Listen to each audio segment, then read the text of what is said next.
लोकशाहीचा बुलंद आवाज, रिपब्लिकन वार्ता महाराष्ट्र। फुलंब्री येथे क्रांतीवीर लहुजी वस्ताद साळवे यांची 231वी जयंती साजरी। लोकशाहीर अण्णाभाऊ साठे सभागृहात मोठ्या उत्साहात साजरी करण्यात आली जयंती। बातमी फुलंब्री येथून। फुलंब्री येथे लोकशाहीर अण्णाभाऊ साठे सामाजिक सभागृहात क्रांतीवीर लहुजी वस्ताद साळवे यांची 231वी जयंती साजरी करण्यात आली। छत्रपती शिवाजी महाराजांच्या सैन्यात लहुजींचे पूर्वज काम करत होते। पुरंदर किल्ल्याच्या संरक्षणाची जबाबदारी लहुजींच्या आजोबांकडे सोपवली गेली होती।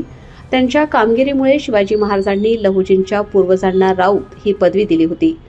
लहुजी राघोजी साळवे यांचा जन्म 14 नोव्हेंबर 1794 ला पुरंदर किल्ल्याच्या पायथ्याशी असलेल्या नारायणपूर गावात मांगवाड्यात मांग कुटुंबात झाला।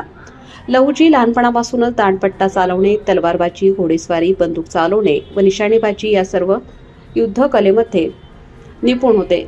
देशाच्या स्वातंत्र्यासाठी मवाळपंथी नव्हे तर जहाल क्रांतिकारक निर्माण करण्याचे त्यांनी ठरवले। त्यासाठी त्यांनी युद्धकलेचे शिक्षण तरुणांना देण्यासाठी इसवी 1822 मध्ये रास्तापेठ पुणे येथे तालीम युद्धकला कौशल्य प्रशिक्षण केंद्र सुरू केले।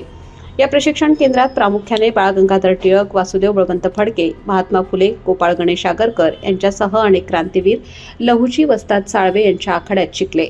17 फेब्रुवारी 1881 रोजी पुण्याच्या संगमपुराच्या परिसरात एका घरामध्ये लहुजी वस्ताद साळवेंची प्राणज्योत मालवली।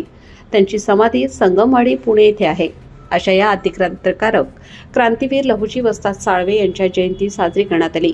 यावेळी मुन्ना तुपे, महेश तुपे, धीरज सरकटे, सुनील शेजवळ, डॉक्टर विजय शेजवळ, किसन तुपे, दादाराव तुपे, मनोज लोखंडे, गणेश तुपे, राजेंद्र तुपे, प्रेम तुपे, योगेश भालेराव, अमोल तुपे, लखन पवार, पवन तुपे, विजय तुपे, शुभम खरात यांच्या अनेक समाज बांधव उपस्थित होते। त्यांचा जन्म शिवनेरी किल्ल्याच्या पायथ्याशी 14 नोव्हेंबर 1794 झाला। त्यांनी सुरुवातीपासूनच शोभांचे गुण गायले। त्यांचे वडील राघोजी साळवे हे शिवाजी महाराजांच्या काळात त्यांच्या किल्ले राखण्याचे काम करायचे। त्याचप्रमाणे लहुजी साळवे सुद्धा त्यांच्याबरोबर असायचे। लहुजी साळवेंनी सुद्धा छत्रपती शिवाजी महाराज यांची शिकवण घेऊन पुढे वाटचाल चालू केली। त्याच काळामध्ये महात्मा ज्योतिबा फुले यांनी स्त्री शिक्षणाचा पाया रचला। त्यांच्यासोबत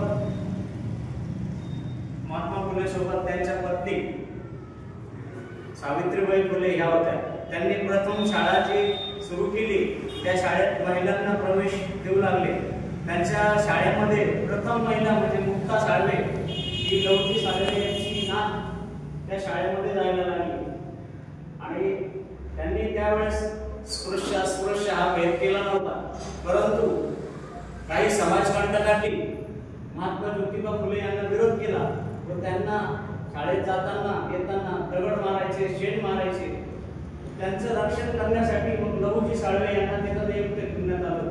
लहुजी साळवे यांनी महात्मा ज्योतिबा फुलेंना प्रशिक्षण दिलेलं आहे। शस्त्राचं त्याचं प्रशिक्षण त्यांनी दिलेलं आहे। बऱ्याचशा क्रांतिकारकांना त्यांनी प्रशिक्षण दिलेलं आहे। तलवार चालवणे, दांडपट्टा फिरवणे, गाडी फिरवणे हे प्रशिक्षण त्यांनी दिलेलं आहे। तेव्हापासून त्यांना क्रांतिकारकांचे गुरु असं संबोधले जाते। म्हणून क्रांतीवीर जे आहेत त्यांचे गुरु म्हणून लहुजी साळवे यांचं नाव घेतलं जातं।